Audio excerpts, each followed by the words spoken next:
Hello there, Geoff Barton. It's Friday the 28th of April. Here's your end of week briefing, or as some people told me they call it, the Friday G&T briefing. I can kind of understand why people might feel they need a drink when I'm doing these mini lecturettes at the end of the week. Anyway, I'm just about to head to Telford. I'm going to the NAHT's conference. They're being joined by the General Secretaries, not just of the NAHT, also the NASUWT, the NEU, as we talk collectively, importantly, about the issues around pay, around conditions, and the need for it to be fully funded. That's in the news today, with Labour making an announcement about all of that stuff as well. So 3 things from me, much more detail about these and other things, as always, in our email version of this. But let me say something just about qualification reform post-16, something about behaviour, something about this event, which is around equalities, diversity and inclusion, a big theme of ASCL's. And constantly we're looking at how we put some of those principles into action, and there's one way we're going to be doing that at a conference in July, but more of that in a second.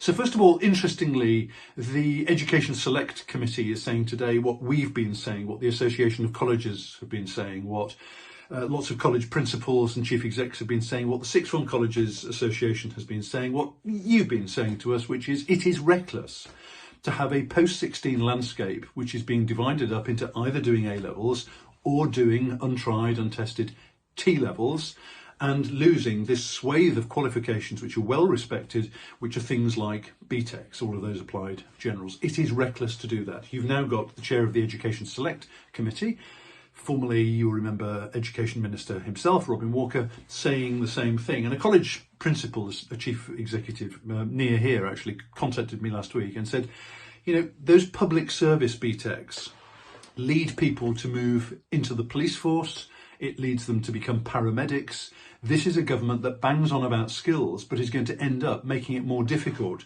for those young people to choose those public service careers. That's one of the reasons it is so reckless, and we will continue to campaign for the Protect Student Choice campaign in order that the government recognises it is an act that is self-defeating, as well as taking away opportunities for something like 180,000 young people who are doing those applied general qualifications. Let's leave it to the market. They will choose the courses that are appropriate for them, and it means we're not destroying some of the opportunities, particularly from a government that talks about levelling up. You know all that, but it's getting, I think, renewed momentum today because of the Education Select Committee. So that's our first point. Secondly, I just said in passing on Tuesday, is it just me hearing stuff? Is it that veteran head teacher who spoke to me saying that behaviour is becoming more of a challenge? Support from parents is changing in its incarnation. It just happens I went to a terrific school on Wednesday in Lancashire, and we were just talking about this. They have very clear behaviour policies. It's really well and consistently enforced. But there is a sense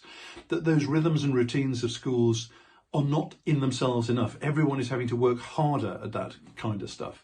And your response in the email inbox was just eye-watering in what you were saying. And it's stuff that's difficult to talk about publicly, because if you talk about it publicly, people will infer from that in the local media that you're saying that children are running riot around your school and so on. We're not saying that, but we are saying that more effort is having to go into making sure those rhythms, routines and sanctions are there, are enforced consistently, and that young people understand that the only way you can run a school or college and have a civilised environment is by having those things in place. I've written more about that because of what you've said to us in the past week, and I just really appreciate, as always, the way that I say something here and you open a conversation about it. It's startling what you've been saying to us. Have a look at the blog today.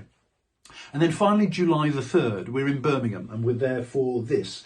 You'll know that we've got our diversity networks all around ethnic diversity, gender diversity, etc. And one of the things that we want to do is to explore what does that mean in practice? What might flexible working mean in practice? What does coping with imposter syndrome, which we all have a lot of the time, what does that mean? There's an opportunity for you to join us at our conference, led by our president, Evelyn Ford.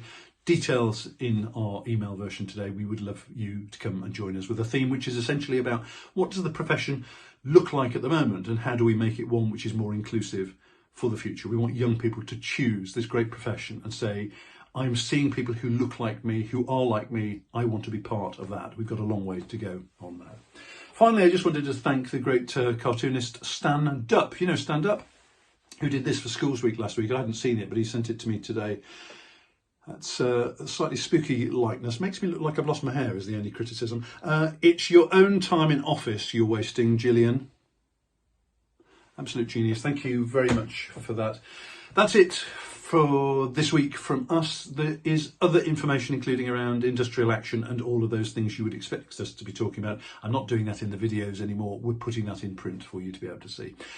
As always, if you need us, our hotline team are here for you, including over the weekend. But if you just want to tell us stuff, we genuinely really appreciate that. Tell us at ascl.org.uk. There, heaven knows how many G&Ts you've worked through with this one. You have yourself a good long weekend if you're getting that. We'll be back with you next Tuesday.